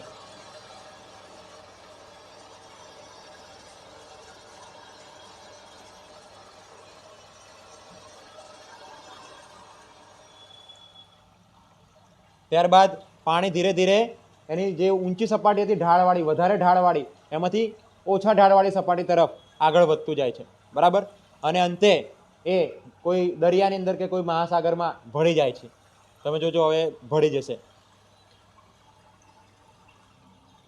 બરાબર છે. જો આવી રીતે ભળી જાય છે અને પછી આપણે એને શું કહીએ છીએ? ડેલ્ટા કહીએ છીએ. શું કહીએ છીએ? ડેલ્ટા. વધારે કાપકૂપ થઈ જાય ને. ચલો આગળ વધીશું. હવે જો કે પાણી આવી રીતે નીકળ્યું હતું, પછી વધારે ઢાળ ઉપરથી વધારે ઢાળ ઉપરથી નિમ્ન ઢાળ ઉપર આવી જાય છે, અને પછી કાંપ બધું વહેતું લાવે છે, અને આજુબાજુમાં એ પોતાનો કાંપ ઠાલવે છે, જેના કારણે અહીંયા તમે જુઓ છો કે હરિયાળી આવી રહી છે, બરાબર. અને અંતે અહીંયા બની ગયો ડેલ્ટા. આ શું બન્યું? ડેલ્ટા. મતલબ કે નદી, હવે અહીંયા નદીનો ઢાળ એકદમ મંદ થઈ જશે, અને મંદ ઢાળવાળી નદી એ અન્ય માર્ગો શોધીને એનું પાણી દરિયામાં ઠાલવશે અને આવી રીતે કાપકૂપ કરશે, અને અહીંયા આપણો બને છે ડેલ્ટા. ઓકે, તો વિદ્યાર્થી મિત્રો હવે જોઈએ કે સમુદ્ર સુધી પહોંચતા સુધીમાં નદીનો પ્રવાહ ધીમો થઈ જાય છે, તથા નદી અનેક પ્રવાહોમાં વિભાજિત થઈ જાય છે, જેને શાખા પ્રશાખા કહેવામાં આવે છે. અહીં નદીની ગતિ ધીમી થઈ જાય છે કે તે પોતાની સાથે લાવેલા કાંપ, રેતી, માટી અને અન્ય પદાર્થોનું નિક્ષેપણ કરવા લાગે છે. દરેક શાખા પ્રશાખા પોતાના મુખનું નિર્માણ કરે છે. બધા મુખોના નિક્ષેપણના જથ્થાથી મુખ ત્રિકોણ એટલે કે ડેલ્ટાનું નિર્માણ થાય છે.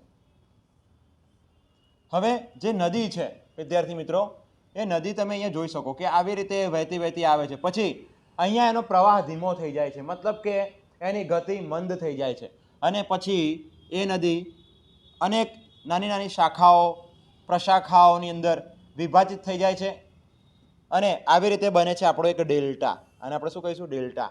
તમે જુઓ કે આપણો ભારતની અંદર સુંદરવન નામનો ડેલ્ટા આવેલો છે. ક્યાં? પશ્ચિમ બંગાળ આપણું જે રાજ્ય છે ત્યાં. અને બીજું કે આ ડેલ્ટા આપણો બાંગ્લાદેશની બોર્ડર સાથે પણ કનેક્ટેડ છે. તો સુંદરવન નામનો જે ડેલ્ટા છે એ મિત્રો ભારતમાં તો આવે જ છે, સાથે સાથે એ બાંગ્લાદેશમાં પણ આવે છે, બરાબર છે. તમે અહીંયા જોઈ શકો કે આ રહ્યો આપણો નકશો, આ રહ્યો આપણો ડેલ્ટા. ડેલ્ટાનો મતલબ થાય કે તમે કદાચ વિજ્ઞાનની અંદર ભણ્યા હોય તો કે ડેલ્ટા એટલે કે ત્રિકોણ થાય. આવી ત્રિકોણની સંજ્ઞાને આપણે ડેલ્ટા તરીકે ઓળખતા હતા, બરાબર છે. તો એવું જ અહીંયા થાય છે, એક નાનો ત્રિકોણ એવું બની જાય છે, અને આપણે એને કહીએ છીએ ડેલ્ટા, બરાબર છે. ચલો આગળ વધીશું. હવે વાત કરવાની છે સમુદ્રના મોજાનું કાર્ય. હવે સમુદ્રના જે મોજા હોય છે, તમે દરિયા કિનારે જાઓ તો ઊંચા મોજા ઉછળતા આપણી પાસે આવે છે અને પાછા જાય છે, આવે છે અને જાય છે, બરાબર. તો એ મોજાની ગતિ હોય છે. હવે એ ગતિના કારણે કેટલીક સ્થળાકૃતિઓ રચાતી હોય છે, બરાબર છે. જેમ કે સમુદ્ર મોજાના ઘસારણ અને નિક્ષેપણ કિનારાના ભૂમિ સ્વરૂપો બનાવે છે. સમુદ્ર જે છે એનું ઘસારણ અને નિક્ષેપણ, એ ઘસે પણ છે, અને જે ઘસેલો ભાગ છે કોઈક જગ્યાએ લઈ જઈને એ નિક્ષેપિત પણ કરે છે. કોઈક જગ્યાએથી એ અવક્ષેપણ કરે છે તો કોઈક જગ્યાએ નિક્ષેપણ કરે છે. તો ઘસારણ અને નિક્ષેપણ કિનારાના ભૂમિ સ્વરૂપો બનાવે છે. સમુદ્રના મોજા સતત ખડકો સાથે ટકરાયા કરે છે. સમુદ્રના જે મોજા છે સતત ખડકો સાથે ટકરાયા કરે છે અને જેનાથી તિરાડો બને છે અને સમયાંતરે તે મોટી અને પહોળી બની જાય છે અને તેને સમુદ્રી ગુફા કહે છે. ચલો જો અહીંયા આ આપણે પિક્ચરની અંદર બતાવ્યું છે કે તમે જુઓ કે આ એક ખડક છે અને પહેલેથી જ આ ખડકની વચ્ચે અહીંયા એક દરાર અહીંયા બતાવેલી છે. જો છે દરાર. હવે સમુદ્રના મોજા અહીંયા અથડાયા કરે છે. આ ખડકની ઉપર સમુદ્રના મોજા અથડાયા કરે છે. એટલે પહેલો ભાગ આ છે. પછી બીજા ભાગમાં શું થાય છે તો બીજા ભાગમાં અહીંયા થોડું થોડું પોલાણ શરૂ થાય છે. તમે જોઈ શકો થોડું થોડું એવું પોલાણ શરૂ થાય છે. બરાબર. પછી ત્રીજા ભાગમાં કેવું થાય કે આ પોલાણ ધીરે ધીરે વધે છે. સાથે સાથે અહીંયા પણ એક નાનું એવું પોલાણ થતું તમને અહીંયા જોવા મળે છે.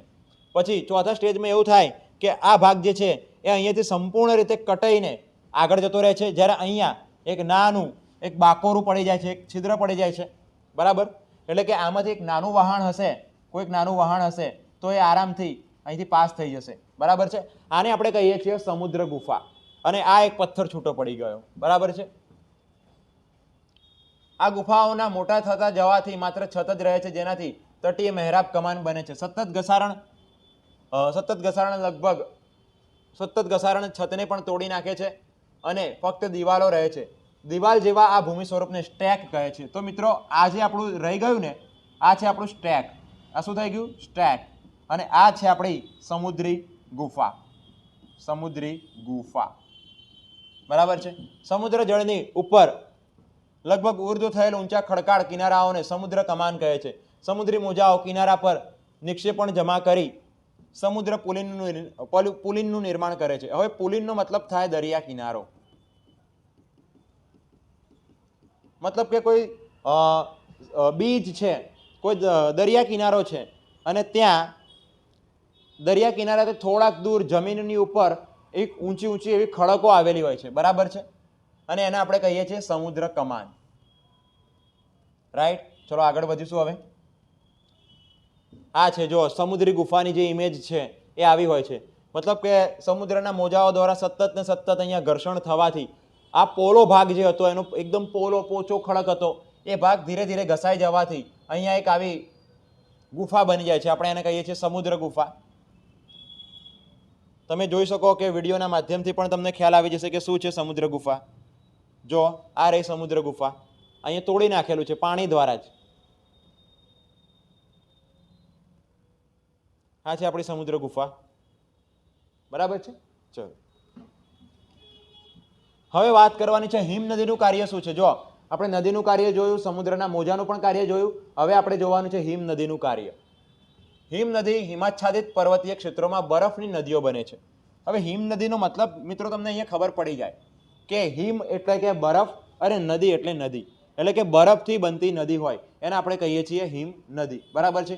હિમ નદી જનરલી એવી હોય કે જે તમને લાગે નહીં કે આ નદી છે, કારણ કે એની પર એટલો બરફ જામેલો હોય કે બરફ ધીરે ધીરે ધીરે ધીરે ગતિ કરતો હશે પણ આપણને એનો અહેસાસ લગભગ થશે નહીં. બરાબર છે. હવે વિદ્યાર્થી મિત્રો, હિમ નદીઓ નીચેના નક્કર ખડકોથી ગોળાશ્મ માટી અને પથ્થરોનું ઘસારણ કરીને વિશિષ્ટ કે ગોળાશ્મી ભૂદ્રશ્યનું નિર્માણ કરે છે. જો આનું પણ એક અલગ જ ભૌગોલિક દ્રશ્ય બને છે. હિમ નદી ઘસારણ દ્વારા યુ આકારની ખીણનું નિર્માણ. હવે આ ખાસ યાદ રાખવાનું છે આપણે કે જે હિમ નદી છે, હિમ નદી એ ઘસારણ દ્વારા યુ આકારની એટલે કે આવો આકાર યુ આકારની ખીણનું નિર્માણ કરે છે. ક્યારે? કે ઘસારણ. જ્યારે ઘસારણ થાય છે હિમ નદી દ્વારા કોઈ ખડક ઉપર, કોઈ જમીન ઉપર જ્યારે ઘસારણ થાય છે ત્યારે યુ આકારનો શેપ મળે છે, એવી ખીણનું નિર્માણ કરે છે. અને હિમ નદી પીગળતા પર્વતીય ક્ષેત્રોમાં આવેલા કોતરોમાં પાણી ભરાય સરોવર ટોર્નનું નિર્માણ થાય છે. બરાબર છે. હિમ નદી પીગળતા મતલબ હિમ નદી ઓગળી જાય એટલે એનું પાણી જતું રહે અને પછી હિમ નદી દ્વારા જે જગ્યાએ ઘસારણ કરવામાં આવ્યું હતું, જે જગ્યાએ ખાડાઓ પાડવામાં આવ્યા હતા, ત્યાં કોઈ પાણી ભરાઈ જશે અને ત્યાં કોઈ સરોવર બનશે તો એ હિમ સરોવર બનશે. બરાબર છે. અને એટલે એને આપણે કહી દઈશું ટાર્ન. ચલો હવે હિમ નદી દ્વારા લાવવામાં આવેલા પદાર્થો જેવા કે નાના મોટા ખડકો, રેતી અને કાંકરા નિક્ષેપિત થતા તેના પ્રવાહ વચ્ચે ટેકરી રૂપ ડ્રમલીન બની જશે. ડ્રમલીન મતલબ કે હિમ નદી એક બાજુ ઘસારણ તો કરે જ છે, પરંતુ જે વસ્તુનું ઘસારણ કરે છે એમાંથી જે ઘસાયેલો જે ભાગ છે એ કોઈ એક જગ્યાએ લઈને જમા પણ કરે છે. જેમ પવન કેવું ઘસારણ કરે અને પછી કોઈક જગ્યાએ વસ્તુને જમા કરે, અવક્ષેપણ એ કરે અને નિક્ષેપણ એ કરે, તો એવી જ રીતે હિમ નદી દ્વારા જે નિક્ષેપિત થયેલો પદાર્થ છે એ કોઈ એક જગ્યાએ જમા થાય છે અને જમા થઈને એ ટેકરો બને છે અને એ ટેકરાને આપણે કહીએ છીએ ડ્રમલિન. ડ્રમલિન મતલબ એક ટેકરો હોય છે, બરાબર. અહીંયા તમને એક ઇમેજની અંદર જોઈ શકો છો કે આ હિમ નદી છે, એટલે કેટલોક બરફ છે હજુ અને કેટલોક બરફ ઓગળ્યો નથી. ચલો, જો અહીંયા આપણે જોઈ શકાય કે હિમ નદી કેવી હોય, કે હિમ નદી આ રીતની હોય કે આ જે ખીણ તમને દેખાય, આ ખીણની અંદર હોય છે હિમ નદી. અહીંયા નદી હોય છે, આ અહીંયા નદી હોય છે, અહીંયા નકરો બરફ જ હોય છે, બરાબર. પરંતુ જ્યારે બરફ અહીંયાથી ઢસડાઈને આગળ વધી જશે, નીકળી જશે, ત્યારે આ ખીણનો આકાર કેવો થઈ જાય છે, તો કે જો યુ આકારનો થઈ જાય છે, એબીસીડીના યુ આકાર જેવો થઈ જાય છે, બરાબર. અહીં તમે જોઈ લો કે યુ શેપ બની જાય છે. આ છે આપણી હિમ નદી, આ છે આપણું આ પહાડ પર્વત, અને અહીંયાથી હિમ નદી જ્યારે નીકળે છે ત્યારે એનું ઘસાયેલો ભાગ જે છે એ યુ આકારનો બની જાય છે, બરાબર. એટલે કે ઘસારણ થવાથી ખીણમાં યુ આકારનું અવક્ષેપણ જોવા મળે છે. ચલો આગળ વધીએ. હવે જો આ રહી આપણી હિમ નદી, જો એનું તમે ઇમેજ દ્વારા, આપણે એનિમેશન દ્વારા, સોરી વિડીયો દ્વારા તમે અહીંયા જોઈ શકો છો કે આ છે આપણી હિમ નદી. જુઓ,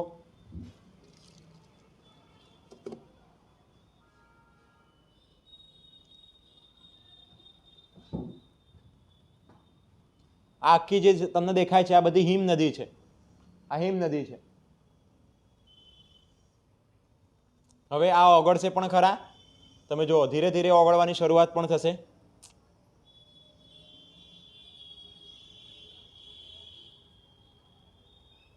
જો ઓગળી રહી છે ધીરે ધીરે, બરફ એનો ઓગળી રહ્યો છે, તમે જોઈ શકો છો અહીંયા બરફ ઓગળી રહ્યો છે, હે ને.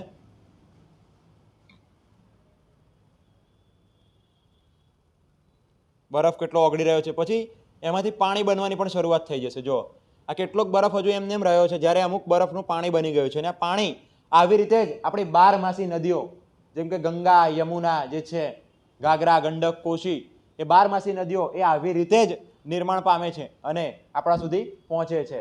એટલે કે જ્યારે ચોમાસું હોય ત્યારે વરસાદથી એ પાણીથી ભરપૂર થાય છે, અને જ્યારે ઉનાળો હોય ત્યારે એનો બરફ જે છે એ ઓગળતો ઓગળતો એક નદીની અંદર આવે છે, અને નદીમાં એટલે એમ કહી શકાય કે સમગ્ર વર્ષ દરમિયાન એ નદીની અંદર જળ સુકાતું નથી. એટલા માટે એવી નદીઓને આપણે કહીએ છીએ 12 નદીઓ, બરાબર છે. ચલો વધીશું આગળ. ટોર્નની રચનાની જે વાત કરી હતી હમણાં આગળ આપણે જોઈ લીધું કે આવું એક સરોવર બની જાય છે, આવું એક સરોવર બની જાય જ્યાં પાણી ભરાઈ જાય હિમ નદીનું, તો એ સરોવરને આપણે કહીએ છીએ ટોર્ન. જો આ રહ્યું સરોવર. પછી ડ્રમલિનની વાત કરી હતી, મતલબ કે હિમ નદી દ્વારા જે ઘસારણ કરવામાં આવેલું છે અને એ ઘસાયેલો જે પદાર્થ છે એનો કોઈક જગ્યાએ ટેકરો જમા થઈ જાય છે, તો એ ટેકરાને આપણે કહીએ છીએ ડ્રમલિન, બરાબર છે, ડ્રમલિન. તો તમે જોઈ શકો છો કે ડ્રમલિન આ રીતનો હોય છે. આ ઇમેજમાં જલ્દી ખબર પડશે કે આ એનો બ્લન્ટ એન્ડ છે, આ એનો ટેપર્ડ એન્ડ છે, આ એનો સાઈડ વ્યૂ છે, આ એની પીક છે, ચોટી, અને ઉપરથી જોશો ત્યારે તમને આવું લાગશે, બરાબર છે. આ બધું શું છે?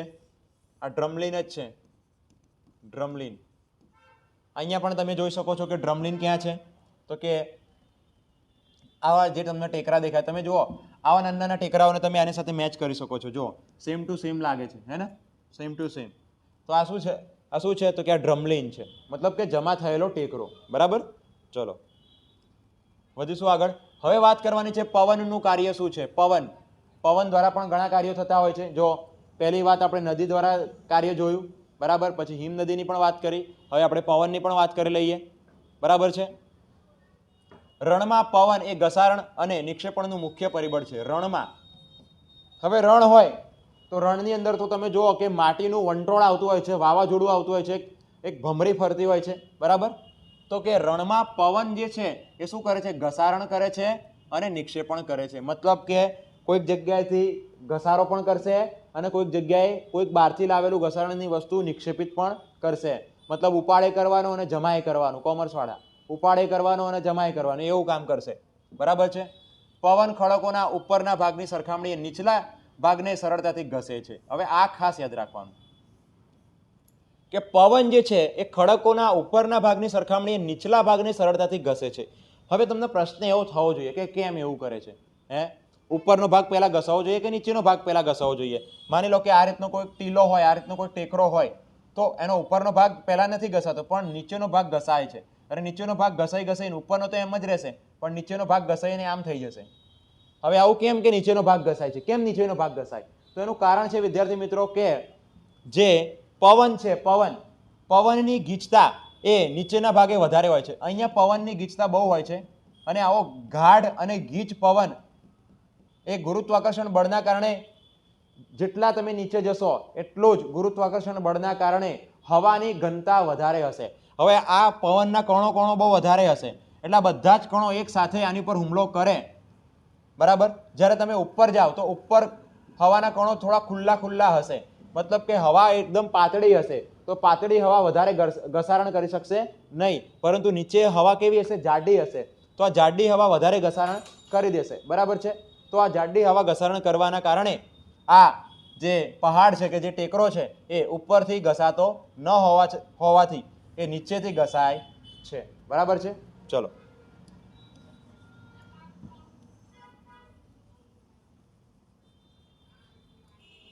હવે જોઈએ કે આથી આવા ખડકોના આધાર સાંકડો અને મથાળું મોટું રહે છે. રણમાં ભૂછત્ર આકારના ખડકો જોવા મળે છે. આપણે આગળ જોઈશું ભૂછત્ર આકારના ખડકો. તેવા ભૂમિ સ્વરૂપને ભૂછત્ર ખડક કહે છે. ભૂછત્ર મતલબ કે જમીનની એક છત્રી બની ગઈ હોય એવી, બરાબર. પવન ગતિથી પોતાની સાથે રેતને એક સ્થળથી બીજા સ્થળ પર પહોંચાડે છે. પવન જે છે એ ગતિથી પોતાની સાથે રેતને એક સ્થળથી બીજા સ્થળ પર પહોંચાડે છે. જ્યારે પવનની ગતિ અટકે ત્યારે તે રેત જમીન પર પથરાઈને નાની ટેકરીઓ બને છે. મતલબ પવન ઉડતો કોઈ એક જગ્યાએ જશે, બરાબર. જ્યાં પવનની ગતિ ધીમી પડી ત્યાં બધી રેત એક જગ્યાએ ઠરી જશે અને પછી બનશે ટેકરો, બરાબર છે. અને આવા ટેકરાને આપણે કહીએ છીએ ઢૂવા. ઢૂવા એટલે કે બારખન. આવા તમે જોઈ શકો કે આવા ઢૂવા છે. મતલબ કે જે રણની રેતી હતી પહેલા ઉડી, ખાસી બધી ઉડી, પછી જ્યારે પવનની ગતિ ધીમી થઈ ત્યારે કોઈ એક જગ્યાએ જઈને એ બધી સ્ટોપ થઈ ગઈ અને અહીંયા એક ટીલો બની ગયો, એક ટેકરો બની ગયો, અને આ ટીલા કે ટેકરાને આપણે શું કહીએ છીએ? ઢૂવા, બરાબર છે. એને શું કહીએ છીએ આપણે? ઢૂવા. જ્યારે રાજસ્થાનના રણમાં આ પ્રકારના ઢૂવા જોવા મળે છે. જો આવા ઢૂવા તમને ક્યાં જોવા મળે છે? રાજસ્થાનના રણમાં જોવા મળે છે. જ્યારે આ માટીના કણ વિશાળ વિસ્તારમાં નિક્ષેપિત થઈ જાય છે ત્યારે તેને આપણે લોયસ કહેવામાં આવે છે. હવે આવા એક ઢૂવો નહીં, બે ઢૂવા નહીં, પણ અનેક ઢૂવાઓ એક મોટા વિસ્તારની અંદર ફેલાઈ જાય છે ત્યારે આપણે એને શું કહીએ છીએ? લોયસ કહીએ છીએ. શું કહીએ છીએ? લોયસ કહીએ છીએ. અને ચીનમાં મોટા લોયસ નિક્ષેપ જોવા મળે છે. તો સૌથી વધારે લોયસ ક્યાં જોવા મળે છે વિદ્યાર્થી મિત્રો? ચીનમાં જોવા મળે છે. ચીનમાં મોટા લોયસ નિક્ષેપ જોવા મળે છે, બરાબર છે. ચલો, આ છે ભૂછત્રક. મેં હમણાં તમને વાત કરી કે અહીંયાથી ઘસાઈ જાય છે બધી જે પવન છે એ પવન અહીંથી એને ઘસે છે, અહીંથી વધારે ઘસે છે. કેમ? કારણ કે અહીંયા એની ગીચતા વધારે છે પવનની. મતલબ અહીંયા જે હવા છે એ બહુ જાડી હવા છે, ગીચ હવા છે, એટલા માટે અહીંથી એને ઘસી નાખે છે. ત્યારે ઉપરની હવા કેવી હોય છે? તો કે પાતળી હવા, અને અહીંયા જાડી હવા. તો જાડી હવા જ વધારે આને વાગશે ને. અને બીજું કે આ ખડકો પણ એટલા પોચા હોય કે જેથી કરીને અહીંયાથી ઘસાઈ જાય છે અને ઉપર આમ એક છત્રી જેવું બની જાય છે. એટલા માટે આપણે એને શું કહીએ છીએ? ભૂછત્રક. એક આ ખડક પણ છે અને સેમ ટુ સેમ આ ખડક પણ એ જ છે, બરાબર. ચલો, હવે કેવી રીતે એનું નિર્માણ થાય છે એ પણ આપણે એક એનિમેશન દ્વારા સમજવાના છીએ.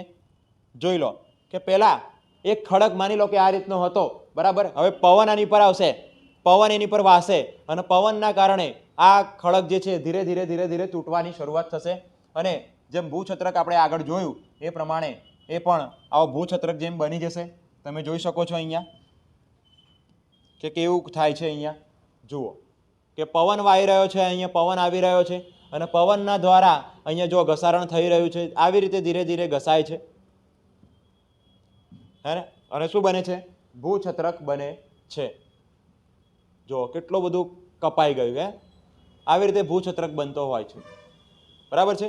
ચલો વધીશું હવે આગળ. હવે જેમ આગળ વાત કરી હતી કે ચાઇનાનો જે લોયસ છે, તો તમે જુઓ કે ચાઇનાનો લોયસ આ રીતનો બનેલો હોય છે. ચાઇના જે છે, ચાઇનાની અંદર આ ચાઇનાનો જે નકશો છે એમાં આપેલું છે કે લોએસ્ટ પ્લેટો એટલે કે ઉચ્ચ પ્રદેશ, બરાબર છે. લોયસ એટલે કે બારીક રેતી કે માટીનો જમા થયેલો નિક્ષેપ. નાની જે રેતી હોય, નાના રેતીના કણો, એનાથી જમા થયેલો એક મોટો નિક્ષેપ હોય તો આપણે એને શું કહીએ છીએ? લોએસ. રાઈટ.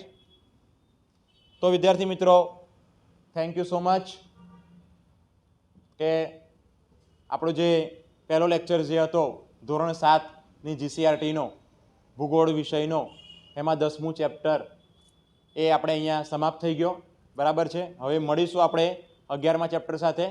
ત્યાં સુધી તમે શક્તિ એકેડેમી સુધી તમે જોડાયેલા રહો. સીસી બેન્ચ ઓફલાઈન જે છે આપણી શરૂ થઈ ચૂકી છે, તો તમે અહીંયા વહેલા તે પહેલાંના ધોરણે તમે અહીંયા એડમિશન કરાવો. અને અત્યારે હાલ આપણી જે ટોટલ ફીસ છે મેન્સ અને પ્રિલિમ્સ એમ બંને માટે, અને ગ્રુપ એ અને ગ્રુપ બી બંને માટે ટોટલ ફીસ જે છે આપણી 3,999 છે, માત્ર ને માત્ર. અહીંયા આપણે નિયમિત ઓનલાઈન તો જો હું તમારી સમક્ષ અત્યારે લેક્ચર લઈ જ રહ્યો છું, એવી જ રીતે ઓફલાઈન લેક્ચર્સ પણ હોય છે. સાથે સાથે દર અઠવાડિયે આપણે અહીંયા એક્ઝામનું પણ આયોજન છે. મેઇન્સની પરીક્ષાને અનુલક્ષીને આપણે એમના પ્રશ્નોનું નિરાકરણ લાવવામાં આવે છે. એમના જે ટેસ્ટ કોપી છે એનું પણ ચેકિંગ થાય છે બહુ સરસ રીતે. વિદ્યાર્થીઓને આપણે બહુ સારું એવું માર્ગદર્શન પણ આપવામાં આવે છે, બરાબર છે વિદ્યાર્થી મિત્રો. તો તમે અમારી સાથે જોડાયેલા રહો. Thank you so much.